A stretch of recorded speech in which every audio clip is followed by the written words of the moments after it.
If it keeps going on that you're consistently unhappy with how you're allocating your time, then that's a wake-up call. We need to make some adjustments. Now, if you're perfectly happy with how you're doing it and you're meeting all of your expectations and your goals and your relationships and your career, and you want to spend an extra couple hours on Netflix, great. That's awesome.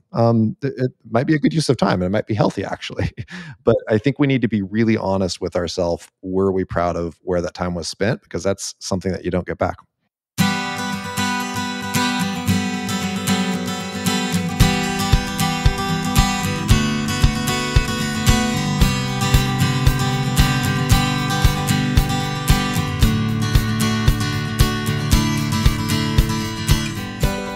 Welcome to Parent Footprint with Dr. Dan. I'm Dr. Dan. This show is about making the world a more loving, accepting, and compassionate place, one parent, one person, and one child at a time. The key to raising healthy and engaged kids is for parents to seek the same in their own lives while striving to be the best versions of themselves each day. No matter who you are or where you came from, with increased awareness, you can be purposeful about leaving a healthy footprint for your children, your family, and all those you care about while living your own life to the fullest. Today's show is Tech Addiction and Digital Detox with Forrest Bronzan. Forrest is an entrepreneur, investor, speaker, and co-founder and CEO of Digital Detox, where he leads global initiatives for digital wellness. With a customer base in over 70 countries and a deep passion for improving the relationship society has with technology, Forrest travels the world to better understand how technology impacts our lives. Previously, Forrest was the founder and CEO of a leading customer loyalty company that was the fastest growing global loyalty CRM agency, growing to an 8-figure annual recurring revenue with no outside funding, no debt, and no outbound sales teams. And of course, he was acquired. How could he not be? Forrest led the company to numerous fast-growing company awards. And in addition, I love these awards, number 17 best places to work in the US and number 2 best places to work in California. This says a lot about who he is as an individual, and we're going to learn more. Forrest recently relocated from the San Francisco Bay Area to Lake Oswego, Oregon, where he lives with his wife and 2 children. Forrest, welcome to the show. Dr. Dan, thanks for having me. Let's start. Okay, we got a lot to talk about today, but I want to start back with, I know you have a musical past, and we'll talk about that. But where I want to go is entrepreneurship and entrepreneurial values, your values, which have also led to this latest venture with Digital Detox. But tell me about this, your coming into being an entrepreneur and how that has formed you and how that has allowed you to impact the world. Yeah, smart question. At the core, I've always been an entrepreneur. I was the kid with the network of lemonade stands in 2nd grade and always just very curious. And after college, I was in San Diego running CRM at an agency. And at the end of the day, I wasn't fulfilled. I wanted to build. I'm a builder.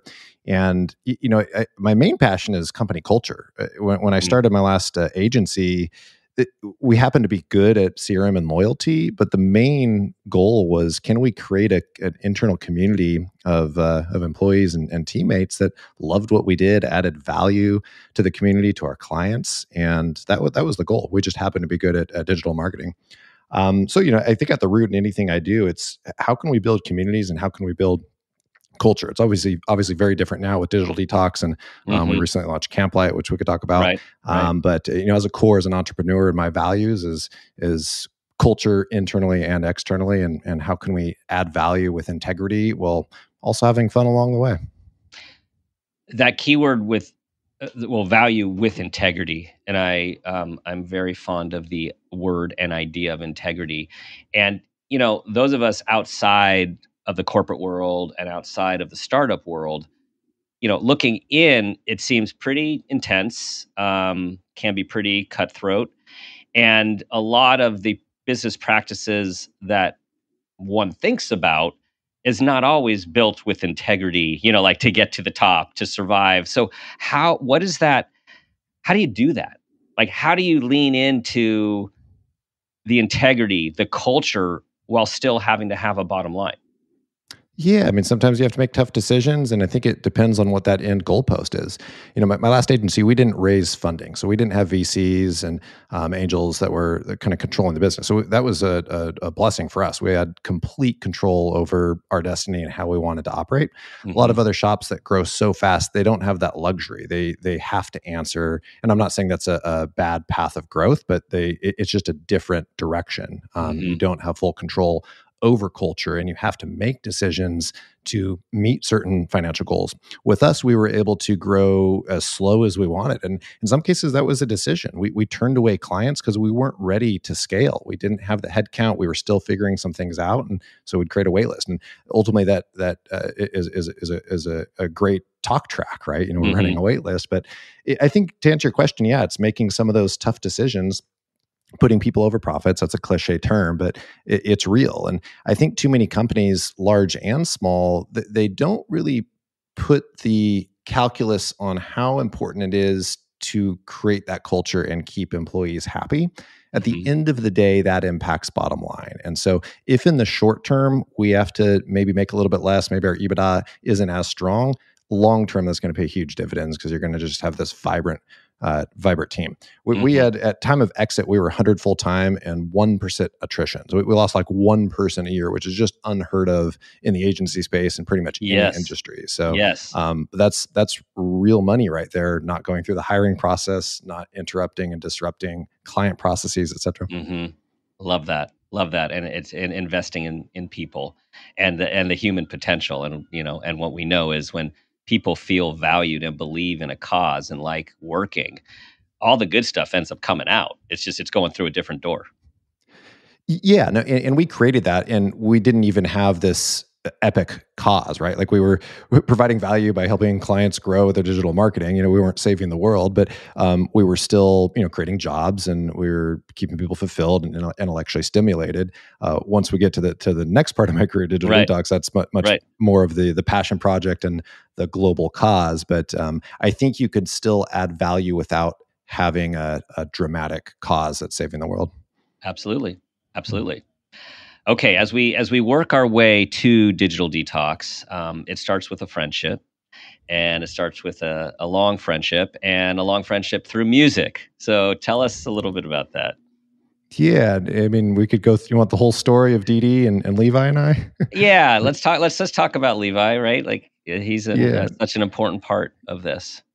yeah. So Levi Felix, we met in, it must have been elementary school, fourth, fifth grade, maybe even earlier, and we became close friends in sixth grade. And he was just this magical human at a very young age, just phenomenal musician. So I play guitar. I'm not very good. He was the real deal. He played 7 different instruments, and we played in bands together and did things in high school, navigated high school without phones. This was, we graduated circa 2001, Hmm. 2002, and this was before the iPhone, right? And so we had it pretty easy, and we'll get to that later, I'm Right. sure. But yeah, Levi was just this magical human, and we went our own ways in college. And after college, he was working at this tech company in Los Angeles, and he collapses at work one day. They take him to the hospital, and they realized he'd been bleeding internally for a couple days, essentially from overwork and exhaustion. He was working like 90-hour weeks. So this is around 2007 or so.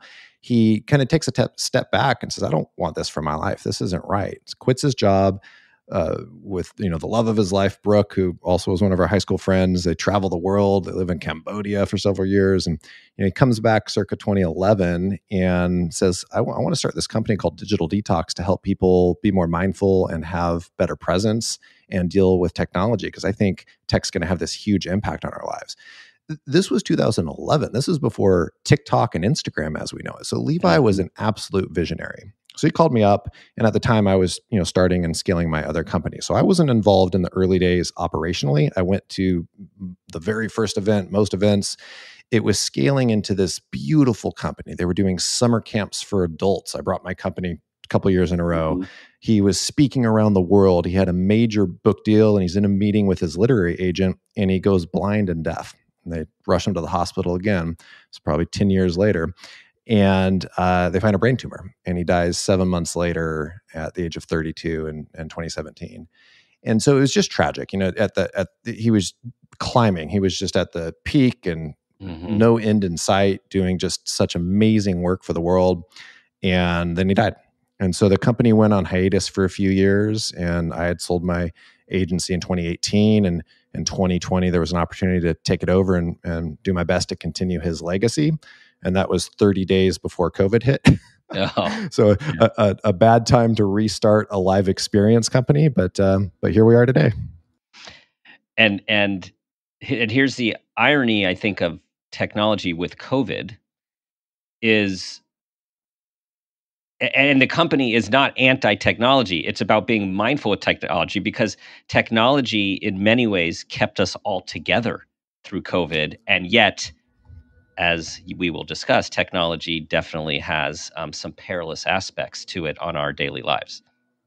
Yeah, and a lot to unpack there. And at a core, it's an important note. Like digital detox and Camp Light, we're not anti-tech at all. We think there's some beautiful uses of tech. We think we should encourage it, especially with kids and in safe spaces. But it also could have a profound negative impact on our lives. In terms of COVID, yeah, it's a blessing and a curse, right? It connected us in many ways. It destroyed so much of our fabric as a connected community in other ways, right? Doom scrolling, just getting completely crushed by bad news, over information, and then with teens and kids in particular, it's fundamentally changed how they approach the world and how they communicate and how they interact with one another. So COVID forever has kind of changed how we think about communication and connection.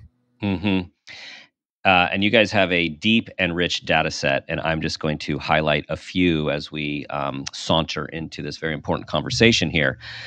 So your data lists, among others, 77% of people check or pretend to check their phone to avoid talking to others. 38% feel less connected to their partner or close friend due to cell phone use. 53% wake up nightly to check their phones. And this one is the kicker. 20% of people check their phones while having sex. Yeah. So a lot to back there. And I want to qualify the data. So we developed the DORA score, and this isn't just some, silly survey you'll take on TMZ. It's this thoughtful assessment with some of the top mental health professionals in the country that have put together, how do we determine in a feasible way how much tech is impacting our lives. And so that's where a lot of the data is pulled from. And we recently launched Student Dora that's administered through high schools. And so we have some interesting data there in terms of the checking phones in the middle of the night. It's for high schoolers, at least the data so far, is something like 90% are scrolling right before bed, and north of 25% are checking notifications in the middle of the night, which is one of the worst things you can do for sleep. And if you're a child, that's interrupted sleep is one of the worst things you could do for physical development. In terms of that last stat you mentioned, that gets a lot of attention, the 20% or so checking phones during sex. And I want to clarify that's not using a phone for a remote controlled app or porn or some type of couple interaction. That's checking a notification. So it's it's a completely unrelated to the intimacy, which is wild. It is wild. And coincidentally or not coincidentally, my wife sent me an Instagram yesterday afternoon of a comedian, and it was his little snippet about being mindful. And he said, no one, when I was growing up, he's like, no one talked about being mindfulness was never even talked about. He said, you know why? Because we were half mindful all the time. He said, when you were on the bus, you were on the bus. He said, when you were in the bathroom, you were in the bathroom. And he went through the whole thing. He said, when you had to take back a VCR, you had to rewind the VCR in the moment, mindfulness.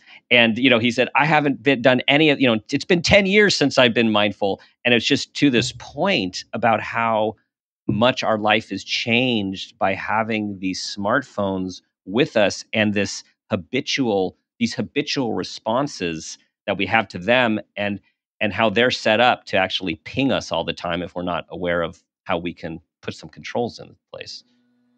No, it's wild. Yeah, phantom vibration syndrome is a real thing where you think you're getting a notification even if it's not there, and so Oh, I've been there. I've been there. yeah, Yeah. we all have. So you just Yeah. impulsively check. And what's fascinating, so I travel the world to kind of understand how all this stuff impacts us, and there isn't really any demographic or age group or anything that isn't impacted. Heck, I've seen, some of my grandparents are addicted to their Sudoku on their phone, right? So it doesn't matter if you're rich or poor or where you live or Republican or Democrat or white or black, like it's impacting you. And, from a parenting perspective, it's wild. I think it's the parenting challenge of our time. I mean, from pretty much birth until out of high school and beyond, it's on parents' minds in different capacities, but it's different things that's keeping them up at night on how to navigate this uncharted territory.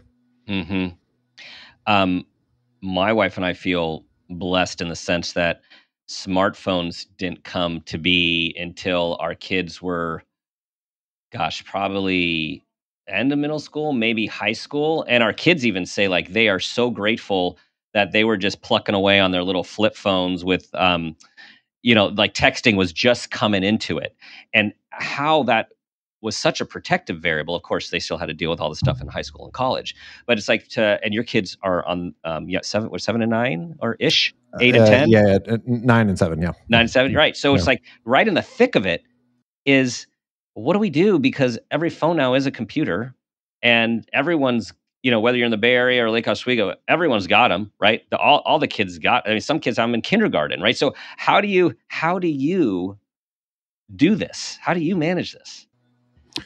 From a parenting perspective, and kind of how do I think about kids? Yeah, so there's a lot to talk about there. So I think it's very community specific. So a lot of our research is how do different communities thrive, which ones are doing well.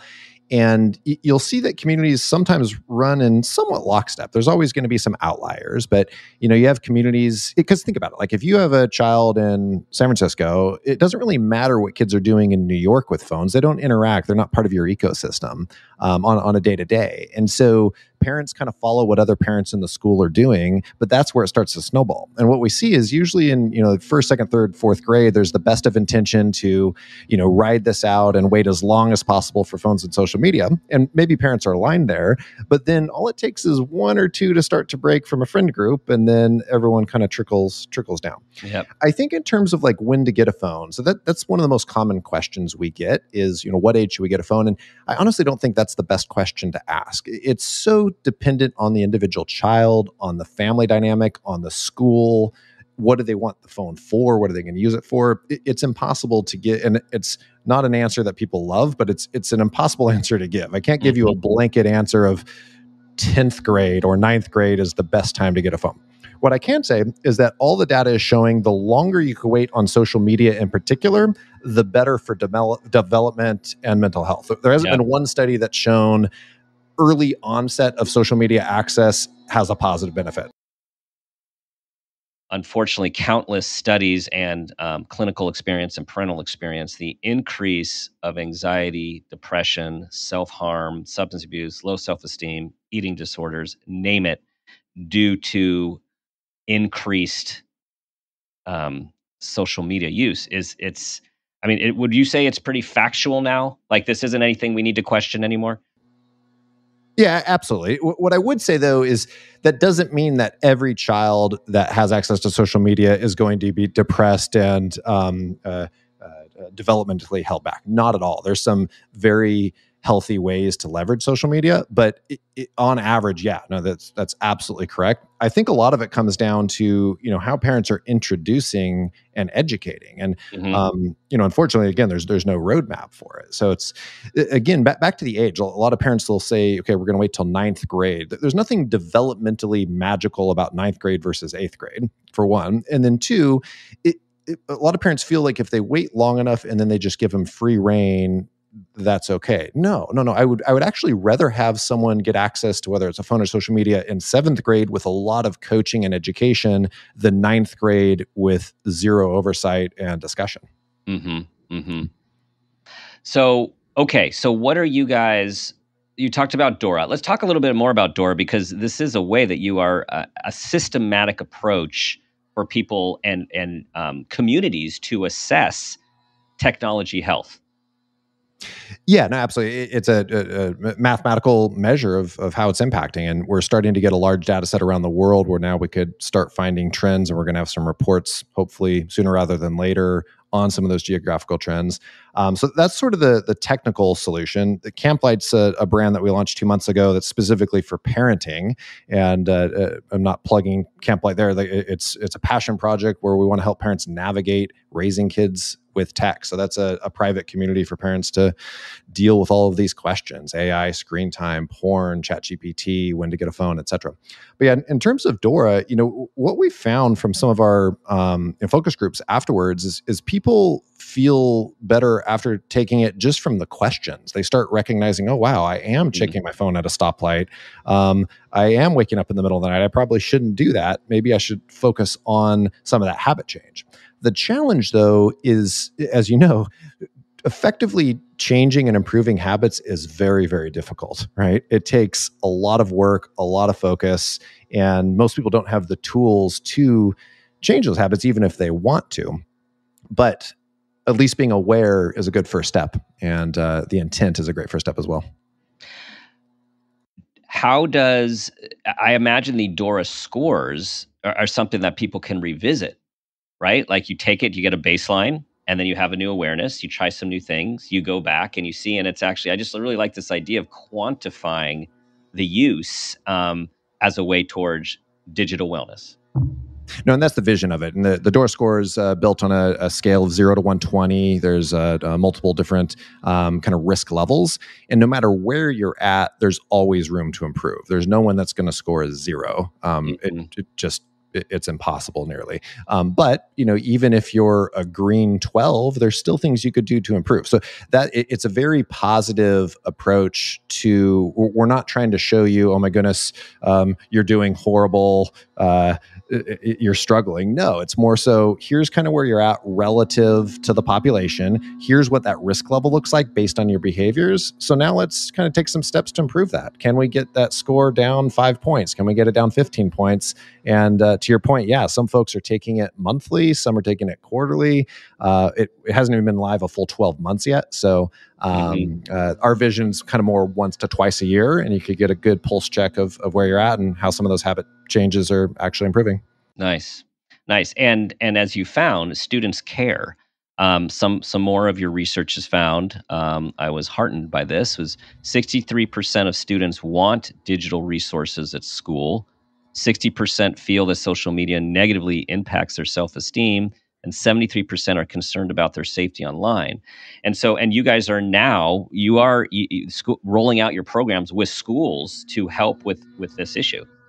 Yeah. So we launched Student Dora in the fall on the East Coast, and that's been rolling out around the country. And that was eye-opening and actually fairly encouraging. I think many adults and parents have this view of students that, they're just addicted to their phones and they don't want to change and they won't listen to anything. And in some cases that's true. But yeah, to the stats that you mentioned, many, if not most, recognize, wow, this is impacting me. I want to get better. To the point, we do a lot of kind of post-survey focus groups and kind of one-on-one interviews.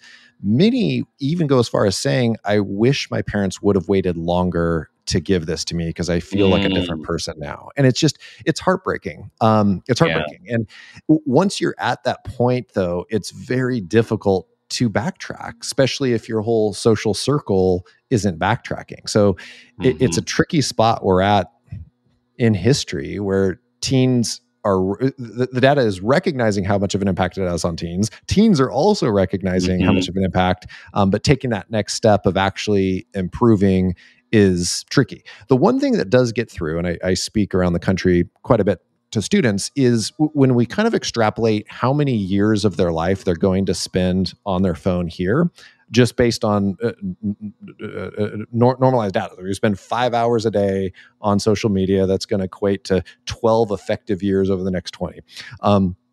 That gets through. That's real. Those are real years and opportunity cost during amazing time, high school, college, post-college, starting your life. And a lot of times that wakes them up and they realize they want to actually make a change and start experiencing the world IRL and not on their device.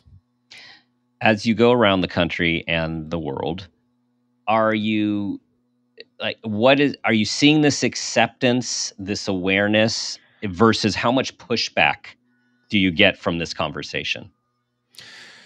Specifically to students or parents or Oh, anyone? yeah, anyone. I'm actually interested in all. Yeah. So it's the kind of thing I think everyone recognizes. If you were to ask, 10 people on the street, do they feel they have a problem with too much phone use or technology use? Probably all of them are going to say yes. Oh my goodness.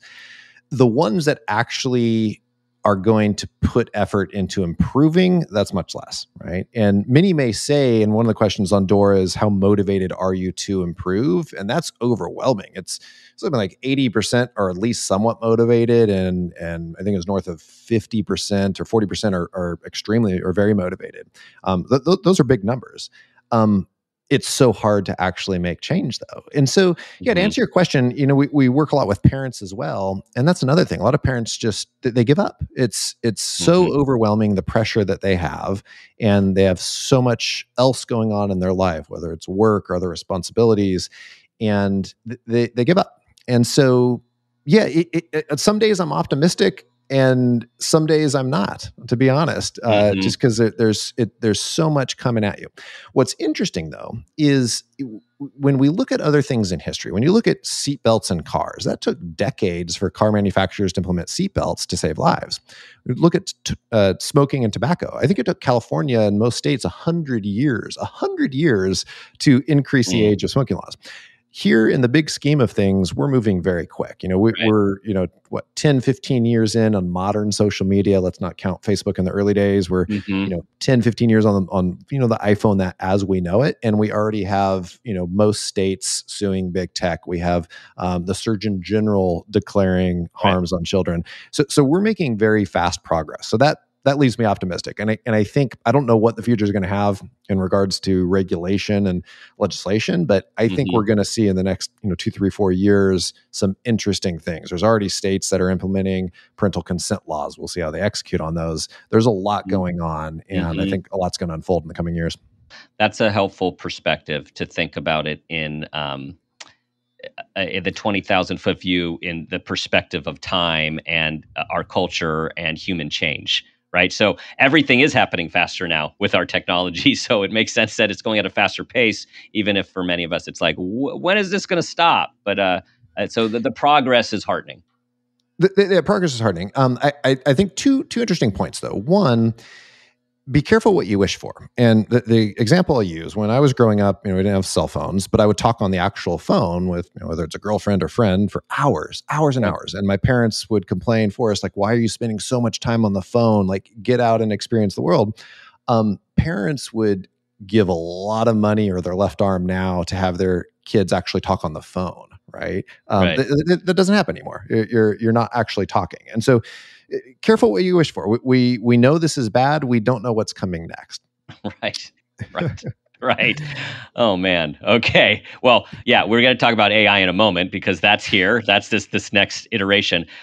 Before we do that, though, I want to hear your ideas about what is digital wellness. Like, what is this aspiration in our modern times?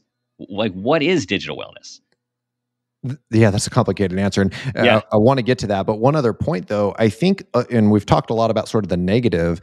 I think a lot of parents, in particular, they ping every negative story as a blanket statement on negative. And we'll get into AI in a bit. That's a great Hmm. example. There's some horrible bad actors that are using AI in a absolutely wretched way. That doesn't mean all AI is bad. AI is saving lives with medicine. It's providing amazing opportunities for students to learn in a different way. So we need to be very pragmatic and Hmm. open-minded about technology in general, AI, even ChatGPT. I think there's some really great uses. It's not all bad. Same thing with social media. Social media isn't all bad, right? Phones aren't all bad. There's some behaviors and some uses that can be problematic and definitely are problematic. So I encourage parents to take a little bit more holistic approach. There's a lot of negative rhetoric out there Hmm. painting just a completely doom and gloom picture of it all. And don't get me wrong, there's definitely some doom and gloom, arguably more so, but that doesn't mean that it's all bad. Right. In terms of digital wellness, yeah, that's tricky to define. It's kind of become a popular term, digital wellness, and it's funny. a digital detox retreat back in 2012 is very different than it was now. And I think the misconception with going on a digital detox is that it automatically kind of cures your digital addictions. It doesn't work that way. Digital detox don't fix anything really. It's a temporary break, and it might provide some insight and perspective, but it doesn't fundamentally change habits. For some, it might. There's some stories. Hector Hughes has a great company in the UK, and he went on a retreat, and it completely fundamentally changed his life, and he did a 180. That's extremely rare.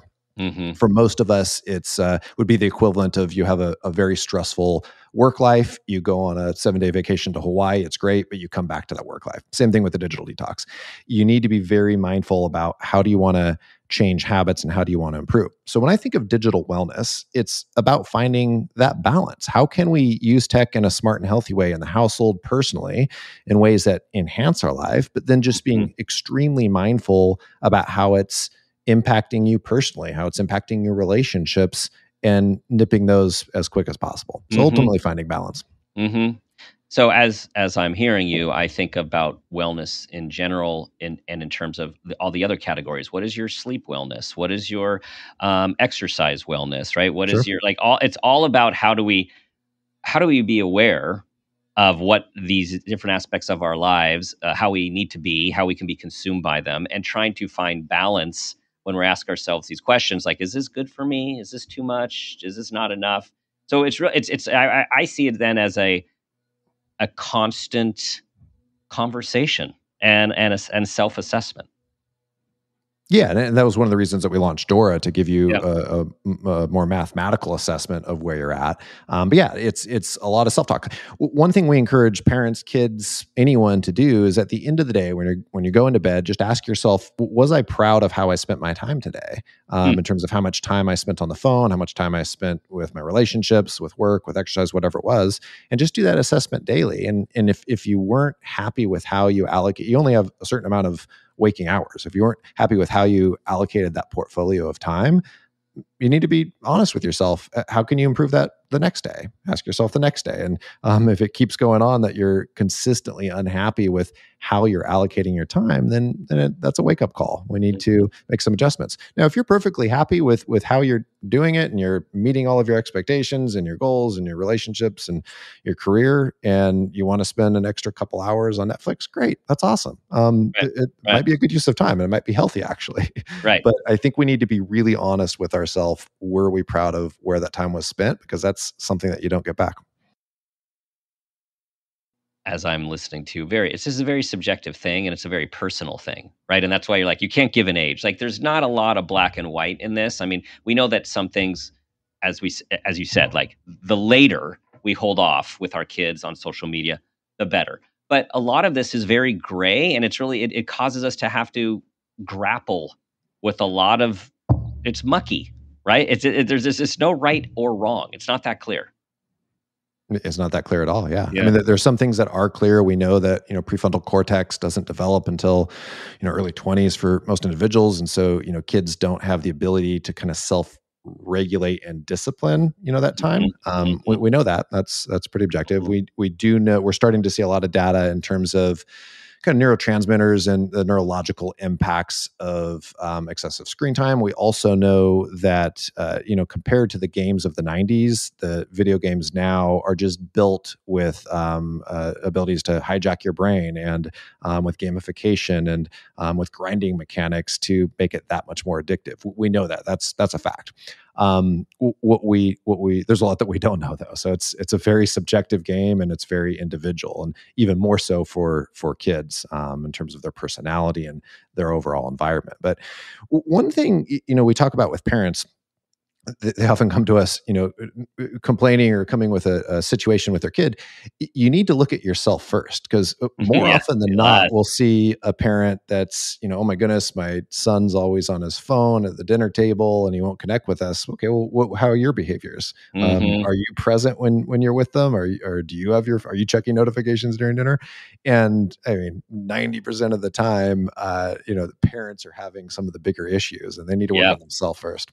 That's so important, and as everyone knows, key to the idea of this show is self-awareness and modeling for our kids. Like, be the person you want your child to become. And what I think what we don't always realize is man, it's not as hard as we think, in the sense that it's really hard to control other people's behavior. But we theoretically have the most impact and control over our own behavior. And we're showing our kids how to be people, like day in and day out. And I'm really glad you said that. I have so many clients over the years when their parents in this office, their parents are on them about all their technology use. And they just turn to them and say, you're on your computer and your phone all day long. Like, you get up from the dinner table and you use them. How come I have to silence my ringer, but you don't silence your? I mean, it's like out of the mouth of babes. And it's so true that we're all in this together. And I think it's just going back to something you said earlier. It's these discussions, these honest and open discussions, parent to child, as parent not having to have the answers, right? But having to talking about the issue and the conundrums and the challenges to really elicit a give and take relationship with your child, teenager, or even young adult. Absolutely. So a couple points on that. In terms of the modeling behavior, 100%. And I think what a lot of parents don't realize is how early that starts. We hear from a lot of parents that have kids that are, 0 to 4, like, okay, they're not absorbing as much in terms of this. I'll change my habits, once they're more interactive. Oh my goodness, no. They're modeling that behavior from a very young age, and they're learning kind of the rules of life and phone use. So I think from pre-birth, you need to come up with your home game plan of, what are the rules of conduct with phones and technology. In terms of that communication, that's critical. And I wish more parents did that in kind of a couple ways. And I'll tell you a little bit how we do it in our household. One is just the importance, and Dr. Mothner and I were just talking about this on an internal episode yesterday, the importance of creating that safe space and that open communication. It's more difficult to establish that once they're in high school. You could do it, but if you start much earlier having that open dialogue and creating that safe environment where they get to come to you for anything, that's what you want. You want them to be able to feel safe coming to you with something and not feeling you're going to take their phone away if they have an issue. In terms of kind of talking about just the overall problems, we started that at a pretty young age. I mean, kindergarten, we would talk about, the pros and cons of social media, why a lot of news is very difficult to ascertain if it's real or not because of AI. And I think having those conversations from a young age that are age appropriate are very helpful and important. As they get older and they start getting access, they'll just have a better knowledge foundation of, the pros and cons of all this and how we're dealing with it. Mm-hmm. I think the last point on that is being, just transparent about your own use. So, there's times that as parents, we need to use the phone when we probably shouldn't be using the phone. I think if we just call ourselves out on that, look, son, like, I have to take this call. I don't want to, but I need to. I normally wouldn't be looking at my phone in this situation, but here's a good use of it because it looks like it might be an emergency. Mm-hmm. And just having that dialogue and then calling yourself out too. You know what? I shouldn't have had my phone out while we were playing Monopoly. I'm going to go put it away. And just acknowledging that and being self-aware, I think could go a long way. Mm-hmm. You mentioned AI. What does AI add to the conversation, right? You just alluded to, this might not be real. Like, so how do we now, this next layer of sophistication with technology? We could probably spend a whole episode talking just about AI.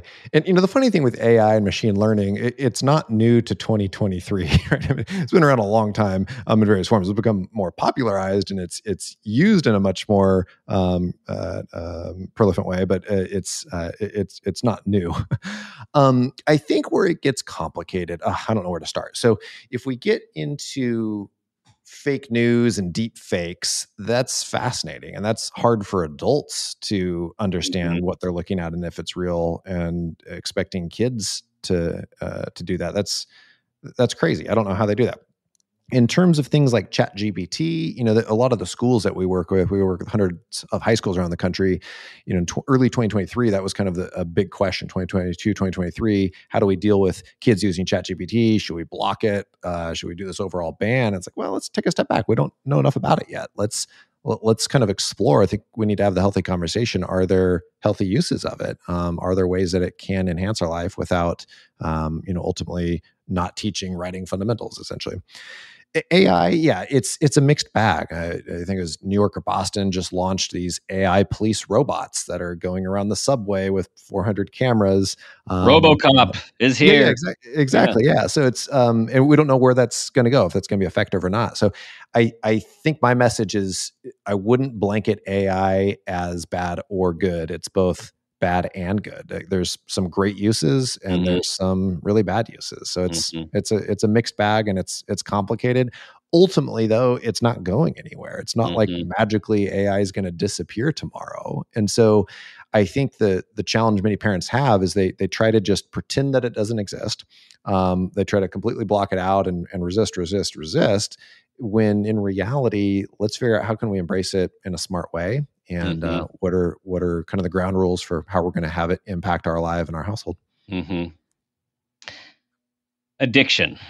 So it's been some time now that internet addiction, gaming addiction has been in some of the diagnostic classifications. I Sure. don't think there's an actual tech addiction.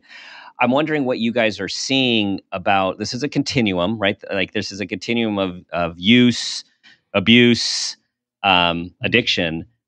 What do you see with that big A word? Yeah, it's tricky and it's a huge continuum. It depends on the individual, and if we're talking about a kid that's again like with video games, it's become much more addictive because they're deliberately putting in some of these mechanisms that can hijack that part of the brain that makes it that much more difficult to stop. So video games, I think, full stop, they're not less addictive than they were 20, 30 years ago. Does that mean that they're bad and don't have any positive benefit? No, I don't think so. Does it mean that we need to be kind of more mindful about how we're introducing or which games that we're playing? Absolutely, right? In terms of addiction to screens in general, yeah, it's a complicated one. And to your point, a broad spectrum. With Hmm. kids, we see some that just have just crazy impulse and are not able to physically put it down. We see that with adults as well. So it's not specific to kids. But two kind of historical innovations that I think really messed things up. So one was endless scroll. So I don't know if you Yep. remember back when Yep. you had pagination, right? Yep. And that was a fundamental technical change. And now it started on social, but now it's any news site you're at. I don't think I All haven't right. seen There's no pagination end. in 10 There's years. no No, end. No. there's no end. And so there's essentially a dopamine slot machine. And so Hmm. that absolutely impacts how we consume information, whether it's on news, on social media, on shopping. And so that's massive. And having the self discipline to regulate and put that down is extremely difficult for most people. Yes, and Netflix did a similar thing where remember back in the day you had, I don't know, was it 30 seconds, or you actually had you had to purposely click to get to the next episode. And then all of a sudden it was you'd look away for a second and then you look back and and you're in your new episode. And actually that reminds me of a story. So when our son was, gosh, was he middle school? Yeah, maybe it was middle school.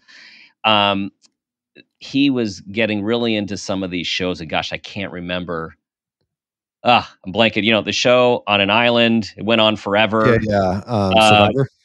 no, that's the real world. No, gosh, it was a TV show, and it went through different time. They went through different time pieces.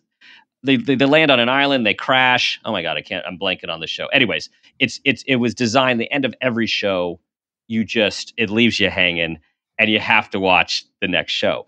And so I decided, I'm going to practice what I preach in my counseling room. I'm like, I'm going to join him instead of like just, gosh, he's watching so much. He's binge watching, and it was the summer. So I was also like, okay, it's a little different this school year. I'm going to join him. So went in there, and of course, I got hooked on the show too. And like we were watching show after show after show. And then at some point, he just got up, and we weren't on a computer; it was on the TV. He got up and he stopped it. And I remember I said to him, "What? Oh, gosh, I almost thought of the Lost. I think it was Lost. Okay. Lost. Yes." I said, "I'm like, hey, what are you doing?" He's like, "Well, Dad, I figured out if I don't get up immediately and shut down the show, I'm gonna get sucked into the next one." And I just looked at him Wow. like, man, he just dropped a bomb on me. Like I came in there to join him. I got sucked into the same thing that he's been sucked into. And then he just taught me what to do to remove myself from it. That's amazing. Wow, Yeah, yeah. that self-awareness is breathtaking. Another area we see it is with dating apps, right? And so, Mhm. a huge challenge with online dating. And I've been married for over a decade now, 2011. So like I've been out of the dating scene since I was never on the swipe scene, right? But we see so many individuals struggling with that because similar to Netflix and endless scroll, there's an endless dating pool scroll, and of course, Mhm. dating apps are decentivized to give you a quality match early on, right? Then they lose a member. So that's fundamentally changing relationships and how you evaluate connection and always trying to find something a little bit better. I think it's Mhm. completely changing. I think we're going to have a paradigm shift in the online dating space. That's not my area of expertise per se, but my crystal ball is that there's going to be some paradigm shift because we have a lot of young folks raising their hands saying this doesn't feel right. I'm going Mhm. through 400 matches to get one date that then has no connection. That's not Mhm. efficient. Mhm. And that goes back to an important point we're talking about with students wanting something different. I think I feel it's like our jobs to empower the youth and the younger generation with the information, with the support to make the changes because it ultimately, yes, we have to do things differently, be mindful, be ethical, but it really comes from the user, right? The individual in terms of the changes they're going to make in their own lives. Absolutely. Yeah. And I think arming them with those tools to have that discipline to make those decisions, arming them with the overall information, that's critical. I think unfortunately, most parents don't have that data set and that information themselves to then properly educate them, Hmm. or they don't have the time or energy. So it's a challenge, but I'm with you completely. In theory, that would be the way to go. So, in our ideal world or utopian society, what would you say? What do you vision is the optimal healthy relationship that we can have with technology? Yeah, so again, that's I think very dependent on the family. Hmm. I love tech. Look, I love watching a great show on TV. I love playing Mario Kart with my kids. It's amazing. It's so much fun. I love the feeling of opening up a new iPhone when I get one every couple of years. It's great. So finding that balance, I think it's more looking at that I'll call it the portfolio of life. How are you spending your time? You only have so much time on this earth, so much time in a day, so much time in a year. And where do we want to prioritize that time and that energy? And I think if you start there, you have that foundation for where your focus is, and then you pepper in technology and other, ancillary cool things with tech. That's Hmm. great. That could be healthy.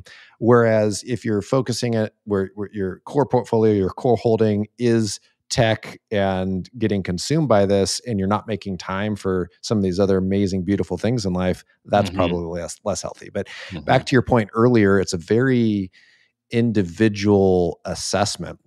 I guess in like a fantasy world, yeah, like we don't go back to the primitive times before phones and tech, but I would love it if we could go to a restaurant and people weren't on their phones. I think it Yeah. interrupts the experience of others. If I could go on a vacation and be by the pool at a resort and someone's not on their phone, Yeah. I think that would be wonderful. And I think if we could have more human connection, and back to that stat, whatever 70% of people pretend to check their phone to avoid talking to others, Right. that doesn't feel great. I wish we No. could improve that.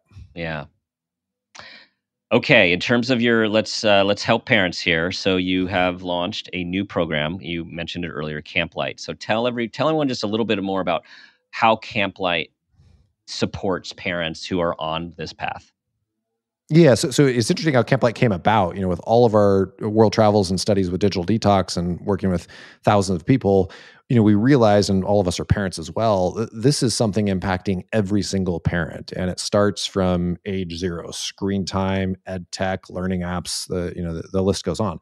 So yeah, Camp Light's a private member community. Think of like a Facebook group, but it's not on Facebook. There's no toxicity. There's no advertisements, and you're able to connect with other parents on challenges you're having. We have expert-led content, special sessions, AMAs where you could ask our army of mental health professionals, and we navigate things in a very, what we feel, pragmatic way, where we're not anti-tech. We're pragmatic tech. And so we're looking and helping people kind of think through how to make these decisions for themselves and their household, everything from age 0 to 18. So yeah, we're building this cool community. It's really, really special. And we're hoping we could get more members on that, kind of share that value and that vision of we just want to be practical about how we're introducing tech in our lives. We want to make improvements for ourselves and our kids. We don't want to be scared of tech, but we know that it's not going anywhere and we want to deal with it. Excellent. Check it out, everyone. A safe place with expert advice and like-minded individuals. This thing, we're all on this path together. That's what we have to remember.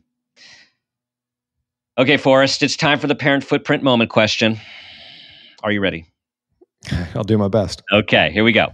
Tell us about a time that you became aware of yourself as an individual, as a parent, or even an awareness of your own parents, and that new awareness had a positive impact on your life, your kids, and or those you love. Yeah, I could probably think of a dozen, but I'll one in particular because it ties really closely to digital detox and what we're doing. Back when we lived in California, I was walking my daughter to her preschool, and she must have been 3 or 4, and she looks down at her hand at this like invisible object, and I'm like, well, Claire, what are you doing? She's like, oh, I'm checking my phone just like Daddy, right? And that was a dagger to the heart. And from that day on, I knew like I need to improve my own habits, and I want to devote a lot of my time to helping other parents improve as well. Boom, man! Succinct, poignant, and everlasting. That one. Kids will keep you honest, right? Oh man, they are our teachers. They are our teachers, and you were listening. Yeah. Well, Forrest, thanks for sharing your knowledge with us today and your experiences. And this feels like such an important project and a passion project for you. Tell everyone where they can learn more and what's to come. Yeah, no, if you want to check us out, digitaldetox.com. On there, you can take your DORA score. It's free. And then camplight.com if you want to learn more about our parent community for helping parents navigate raising kids with tech. And yeah, we have a lot of interesting things coming down the pipe. With Camplight in particular, we just launched a bunch of resources to help support parents going through a bullying situation. That's something we didn't unpack too much on today's show, which is really, really scary for parents and kids alike. And with Digital Detox, we're going to continue to evolve our services for schools and our scoring methodology to hopefully help people just have a little bit more perspective. And you have a podcast.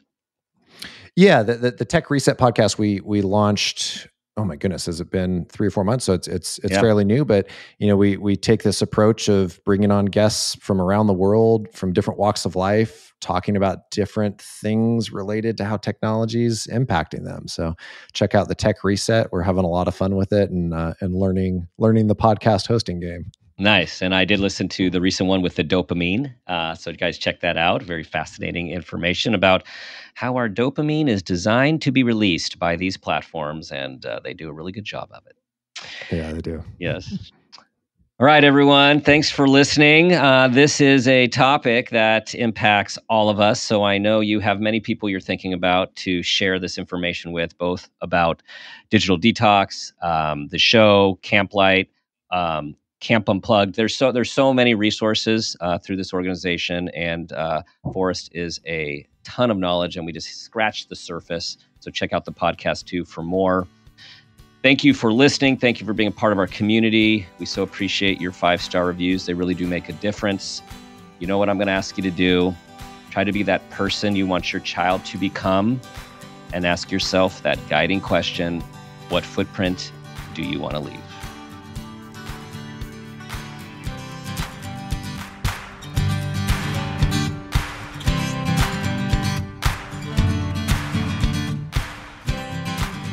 This has been a Peters and Rossi production. Parent Footprint with Dr. Dan is produced by Laura Rossi. Our engineer is Phil Rossi. Theme music is Strummerman, composed and performed by ProTunes. Artwork is by Garrett Ross. Follow us on Instagram and Facebook at Parent Footprint Podcast and on Twitter at Dr. Dan Peters. For more information, go to exactlyrightmedia.com.